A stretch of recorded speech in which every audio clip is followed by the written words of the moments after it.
Yahweh, Yahweh, batela mikombo. Yahweh, Yahweh, benisa mikombo. Yahweh, Yahweh, batela mikombo.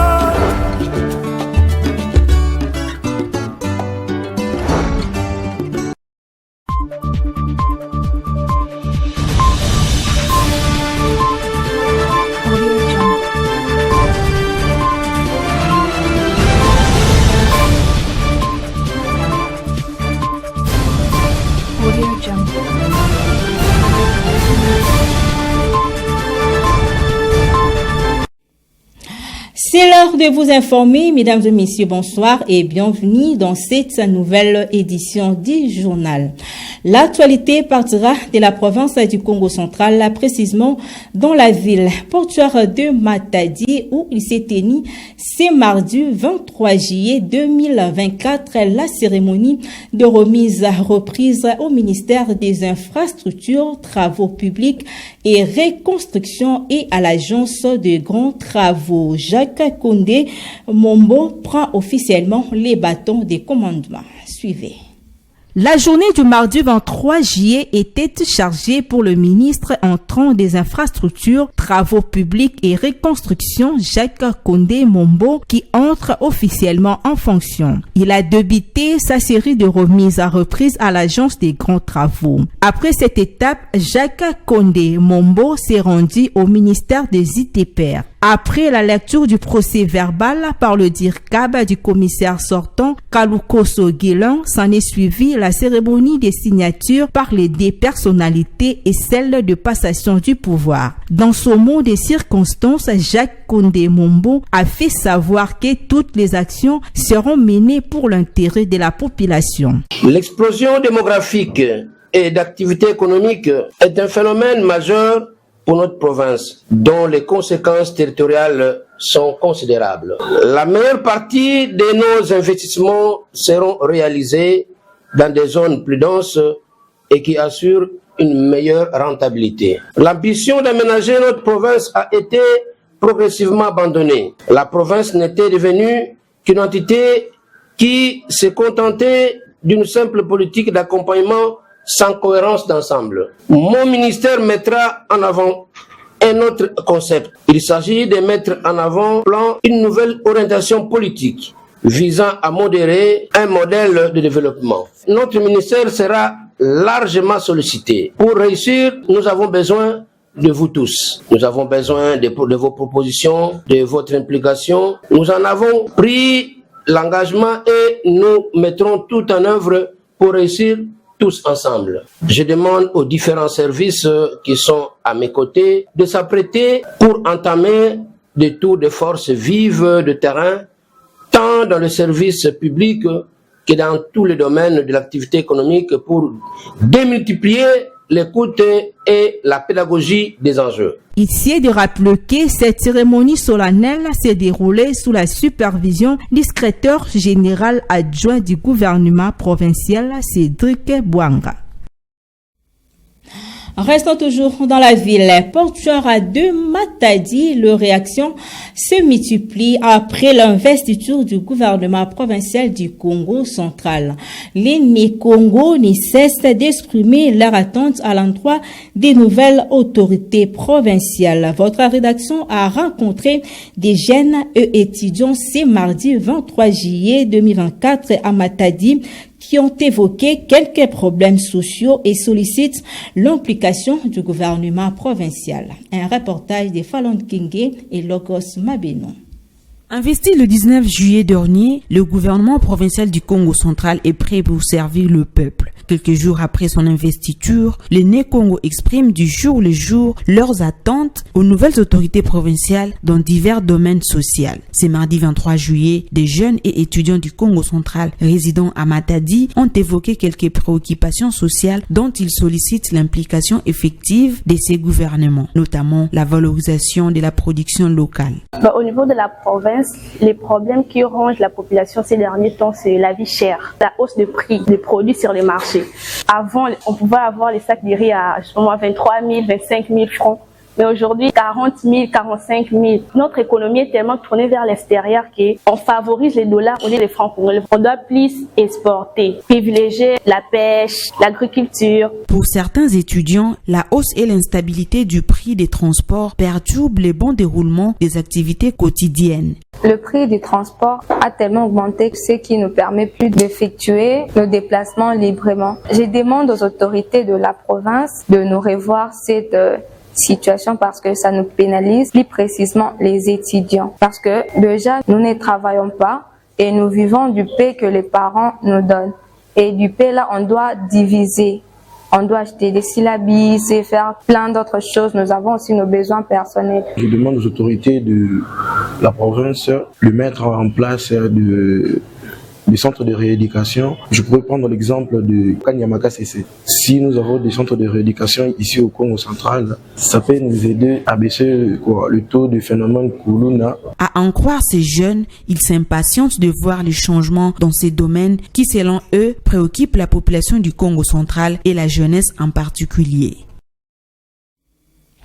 Rendons-nous à Boma, dans la division unique du Bas-Fleuve. À en croire les commissaires supérieurs provinciaux et commandants du commissariat urbain ville de Boma, Paul Mouilamoué Londé, le chef des quartiers, ont été dotés des appareils Motorola pour faciliter la communication dans la traque des inciviques. Les détails dans cet élément.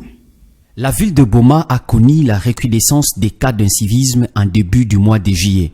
Au cours d'une patrouille, 17 présumés inciviques ont été arrêtés par la police et présentés à la presse le mardi 9 du mois en cours. À ces jours, la situation sécuritaire est rentrée à la normale après une série de patrouilles organisées pour la traque des auteurs des actes de banditisme urbain dans cette partie de la province du Congo central. Contacté à cet effet, les commissaires supérieurs provinciaux et commandant commissariat urbain ville de Boma, Paul Mouilamoué Londé, a fait l'état des lieux de la situation sécuritaire dans sa juridiction. La situation sécuritaire dans la ville de Boma est calme. Il y a quelques cas isolés. Nous avons arrêté 17 inciviques. C'est par rapport à la réforme de la police. Et dans cette réforme, il y a un aspect de police de proximité. Cela veut dire la police auprès de la population. J'avais initié d'être en contact avec les chefs d'avenue, les chefs de quartier et les chefs de cellules. Par rapport à la ville de Boma, j'ai doté 17 Motorola à tous les chefs de quartier.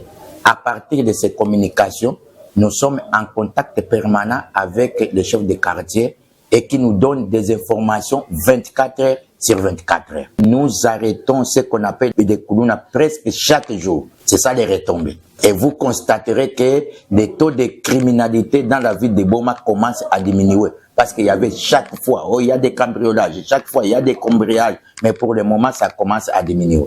Cet officier de la police nationale congolaise a demandé à la population de dénoncer tout cas suspect auprès des éléments de la police ou les autorités politico-administratives de leurs entités respectives. Tout à fait. Autre chose dans ces journaux-là, il a été élu avec 7991 voix. Le député provincial élu de la circonscription de Lukula est allé remercier ses électeurs. Une messe d'action de grâce a été aussi organisée ce dimanche 21 juillet dans sa résidence à Makungu, lundi, dans le secteur de Kakongo. Suivez. La reconnaissance n'est pas de ce monde, dit-on. Cet adage a été contredit par les députés provinciaux élus de la circonscription de Lukula, Guilhem Panzuntsasa Mangovo. Élu avec 7931 voix, ce défenseur du peuple est rentré à sa base en guise de reconnaissance. À cet effet, une messe d'action de grâce a été organisée le dimanche 21 juillet 2024 dans sa résidence au village Makungulengi dans le secteur de Kakongo à Lukula. Dans sa prédication, l'officiant du jour a prêché sur les qualités d'un bon berger. À l'en croire, le député provincial Guilhem Panzu est un modèle pour les territoires de Lukula. Dans son actif, plusieurs réalisations d'intérêt commun sont enregistrées. Dans sa prise de parole, cet ancien ministre a promis de faire plus dans sa contrée pour le bonheur de tous. J'ai plusieurs projets à réaliser pour notre communauté. Dans un avenir très proche, Je vais construire 6 écoles en matériaux durables, un centre de santé ici à Makungulengi, une maternité d'une capacité d'accueil de 100 lits, un marché moderne et autres infrastructures, car notre contrée est dépourvue de marchés modernes. Rappelons que c'est représentant du peuple et en son 2e mandat comme député provincial. Parlons éducation, dans ces journaux, rien ne peut empêcher la publication des résultats de la session 2024 de l'examen d'État ce mercredi 24 juillet 2024, peu après un mois de la fin des épreuves organisées en juin dernier. Ces propos sont ceux de l'inspecteur général de l'éducation nationale et nouvelle citoyenneté. Rivon Tiala signe ses reportages.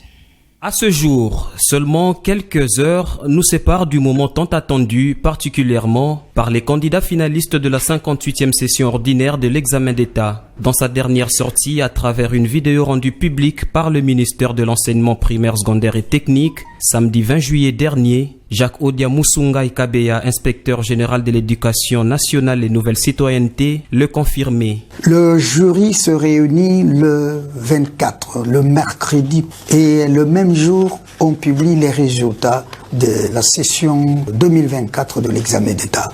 Transparence oblige, l'inspecteur général de l'éducation nationale et nouvelle citoyenneté revient pour assurer que toutes les structures éligibles au processus avant la publication des résultats ne sont pas oubliées. Il faut que tout le monde soit associé à cet exercice. Nous avons beaucoup de structures. Vous avez le cabinet du ministre, l'inspecteur général avec tous les autres collaborateurs, mais également les directeurs chefs des services de l'administration centrale, les coordonnateurs des écoles conventionnées et le président du comité des parents. Tout le monde est appelé à cet exercice, n'est-ce pas, pour raison de transparence, de fiabilité et de crédibilité. Donc, le mercredi, je crois, le ciel ne tombera pas. Une fois informés de leurs résultats, pour ceux-là de Matadi, lauréat des épreuves, ils ont été conviés par Dominique Kodiambete, maire de la ville, de bien se conduire, comme qui dirait, mesurer leur joie, histoire de ne pas rencontrer le moindre cas confus. Dans l'actualité internationale, le ministère de la Santé du Hamas a annoncé lundi que 70 Palestiniens avaient été tués dans des opérations israélienne à Khan Younes dans le sud de la bande de Gaza, soumis à d'intenses bombardements. Images et commentaires de nos confrères de France 24. À l'hôpital Nasser de Khan Younes, un flot ininterrompu de blessés. Des hommes, des femmes, mais aussi des enfants. Tous ont été victimes des frappes israéliennes qui se sont abattues à l'est de la ville. Selon le directeur de l'établissement, la situation est critique. La situation est très difficile à l'intérieur de l'hôpital parce qu'il n'y a plus de place pour recevoir de nouveaux patients. Il n'y a pas de place dans les salles d'opération, il y a un manque de matériel médical, donc nous ne pouvons pas les sauver, nous ne pouvons pas sauver nos patients. Cette opération israélienne a été annoncée en amont par l'armée dans la matinée de lundi. Elle a ajusté la zone humanitaire de cette partie de Gaza pour procéder aux frappes. Sahel est sur le point d'opérer avec force contre les organisations terroristes et appelle donc la population restante dans les quartiers est de Khan Younes à évacuer temporairement vers la zone humanitaire ajustée d'Al-Mawasi. Mais l'avertissement a laissé trop peu de temps aux Gazaouis pour évacuer et des dizaines de personnes ont été tuées selon les autorités de l'enclave. Déplacée à de nombreuses reprises ces 10 derniers mois, la population est épuisée. Nous étions en sécurité depuis un mois. Mais aujourd'hui, nous avons reçu des tracts d'avertissement. Nous avons été frappés par des obus et vu des martyrs dans les rues. Nous sommes sortis en panique. Vous pouvez voir à quoi ressemblent les gens. Regardez la foule. Nous sommes déplacés pour la 14e ou 15e fois. L'armée s'est retirée début avril de cette ville du sud de la bande de Gaza, affirmant que le Hamas n'était plus opérationnel sur la zone. Mais par la suite, les frappes israéliennes ont continué de cibler Khan Younes, car selon l'armée, l'organisation islamiste n'a finalement jamais cessé ses tirs de roquettes depuis la ville sur Israël. Cette édition du journal est complètement terminée. Au nom de toute l'équipe technique et rédactionnelle, nous vous disons merci de nous avoir suivis et bon suite des programmes sur ma bannière télévision. Au revoir, à la prochaine.